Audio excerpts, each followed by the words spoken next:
Entonces,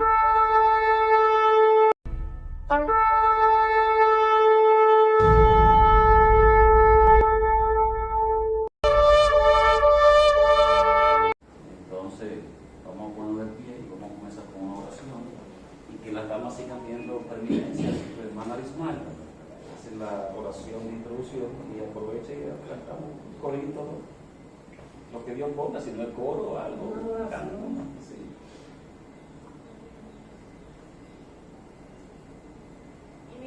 Sí. Amén. Dios, te adoramos, te bendecimos, te damos gloria, honra, honor y alabanza porque tú eres digno.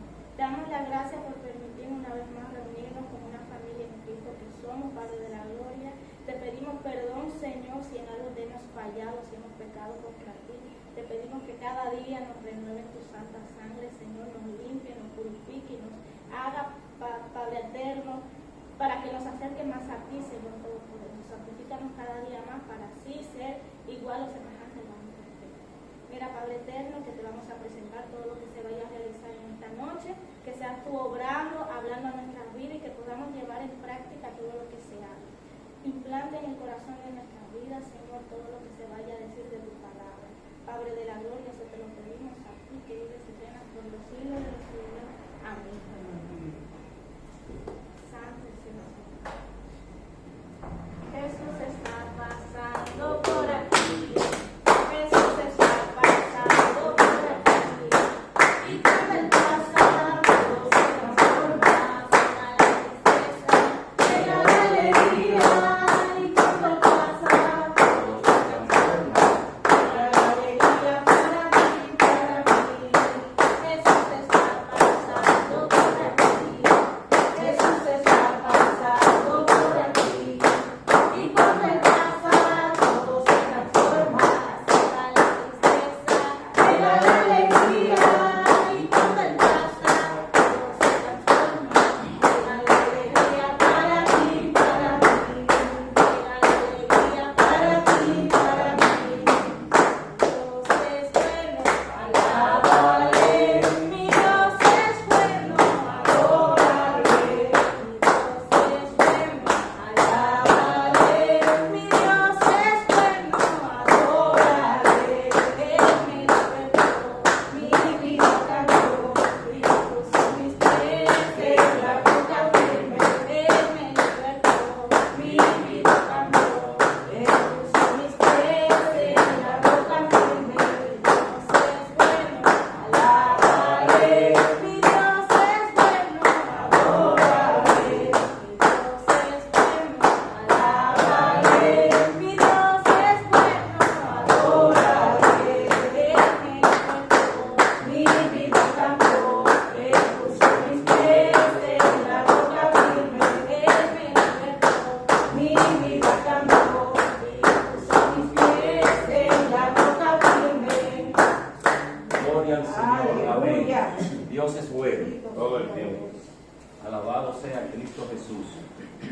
Vamos a reiterar la bienvenida en esta noche tan especial a Stephanie, Darly y Carlos, que están con nosotros por primera vez, y aprovechamos nuevamente para darle la bienvenida en el nombre de Jesús, esperando que el Eterno, nuestro Dios Todopoderoso, se glorifique de una manera grande y especial en la vida de cada uno de ustedes. Pues bien, vamos a aprovechar precisamente la presencia de Dani, Estefan y Carlos. Vamos a hablar de un tema que ya nosotros conocemos, pero que en vista de que ellos nos visitan por primera vez, vamos a repetir el tema para que entonces vayan cogiendo el hilo y vayan comprendiendo la razón por la cual esta célula, con la finalidad de que nos convirtamos en una iglesia muy pronto, ha sido iniciada. ¿Cuál es el propósito? ¿Por qué? ¿Por qué no estamos en una iglesia común y corriente de tantas que hay en nuestro pueblo? Entonces, para eso, vamos a comenzar leyendo el libro de Hebreos. Alabado sea Cristo. Hebreos, capítulo 5, es importante a partir del verso 11 Vamos a leer la palabra. Hebreos capítulo 5, verso 11 en adelante.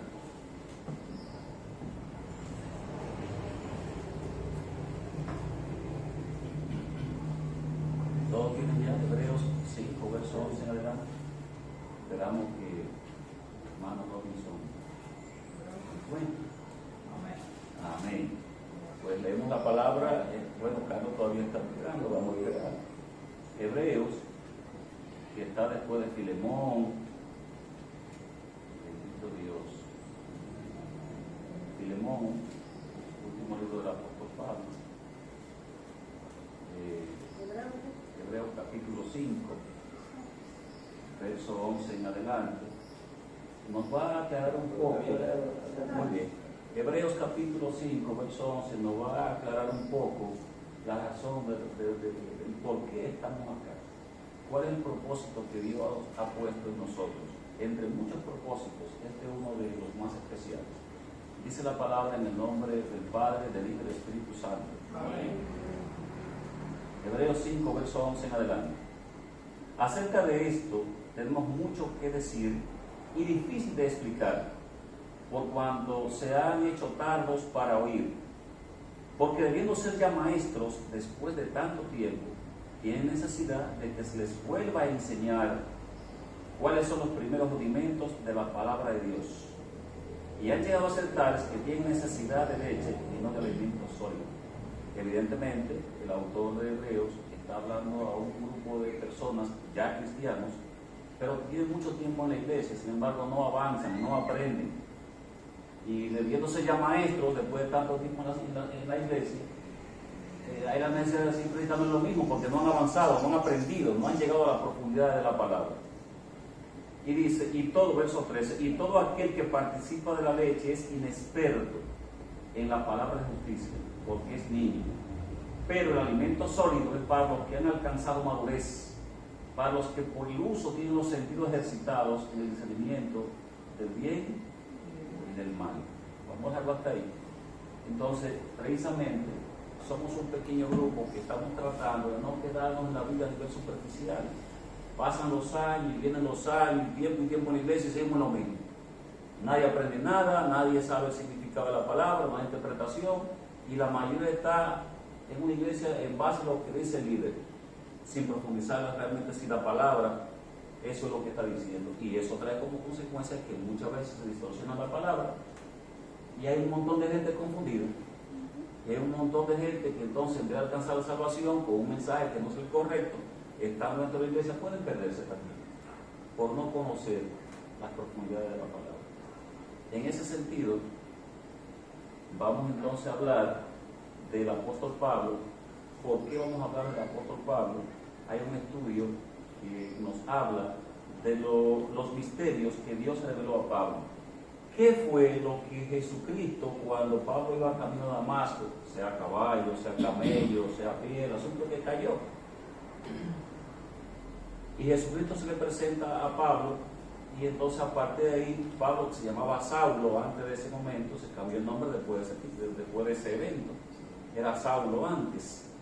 ¿Qué fue lo que a partir de ahí Jesucristo comenzó a revelarle a Pablo? Es importante que conozcamos esto para entender entonces por qué es la doctrina de la que estamos hablando. Después de esto, evidentemente, estaremos hablando en un próximo estudio, que espero que no falten, sobre la sana doctrina. Porque si se habla tanto de sana doctrina, pero nadie te dice cuál es la sana doctrina. Y le preguntan a 800 cristianos, ¿qué es la sana doctrina? No saben. Entonces tenemos que saber hacia dónde vamos. Para comenzar tenemos que buscar entonces 1 Corintios, capítulo 4, verso 1 y 2. 1 Corintios. Vamos a ver si lo encontramos por aquí. Alabado sea Dios. 1 Corintios, capítulo 4, verso 1 y 2. 1 y 2.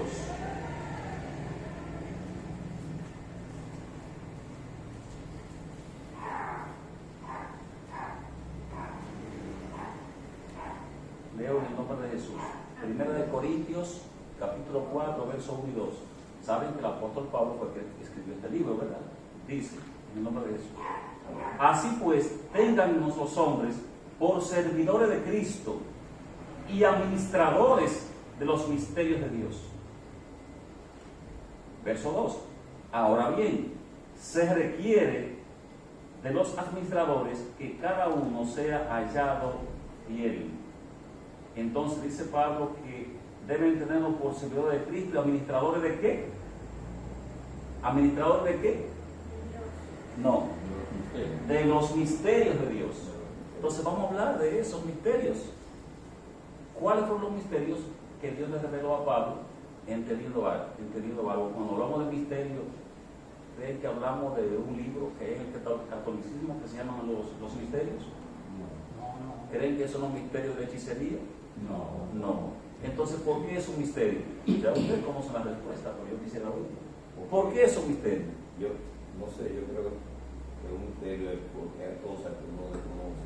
Esa es la idea. Entonces después viene la realidad. Esa es la idea. ¿Por qué Pablo dice que se requiere que seamos administradores de los misterios de Dios? Porque el estudio se llama los misterios que Dios reveló a Pablo. Bueno, sencillamente, ¿por qué es un misterio? Porque Dios no lo había dicho antes. Exactamente. Como Dios no lo había dicho antes, entonces lo dijo a Pablo y ahora el misterio fue revelado. Pero no es algo misterioso, hechicero, no. Era que Dios no lo había dicho antes. Bien. Estaremos hablando entonces de los misterios que Dios reveló al apóstol Pablo, porque es importante que sepan que hay muchos misterios de Dios de los cuales Pablo ha predicado. Pablo predicó bastante los misterios de Dios. Y cuando hablamos de misterios, como dije, son cosas que Dios reveló al apóstol Pablo y que nosotros debemos conocer y entender, ya que la mayoría de la iglesia no enseñan sobre eso. ¿O sí? No. ¿Enseñan sobre eso? No. Entonces muchos quieren seguir el evangelio de Pedro y los apóstoles, quienes comenzaron la iglesia. Pero ¿qué pasa? Que Pedro y los otros apóstoles ¿eran qué? ¿Eran qué? Judíos que predicaron a quiénes? A judíos. Judíos que predicaron a judíos. Bueno, ya, pero me gusta. Bienvenido hermano, bienvenido. Dios le bendiga. Entonces, vamos cogiendo el concepto. Si Pedro y los demás apóstoles eran judíos que predicaron a quiénes, A los judíos. entonces ¿a predicar para nosotros? No. ¿Se dan cuenta ahora dónde está el problema? Si no conocemos eso, ¿cuál va a ser la mezcla? Van a haber mensajes que eran para judíos, pero no para nosotros los judíos. Y entonces cuando eso se mezcla en las iglesias, ahora hay un gran problema. Bien. Jesucristo era judío y dijo que él solo vino a las ovejas perdidas de la casa de Israel. ¿Lo recuerdan? ¿Quién lo ha leído en Mateo? Que Jesús dijo que había venido solo a quién? A las ovejas perdidas. Fue a los gentiles que vino.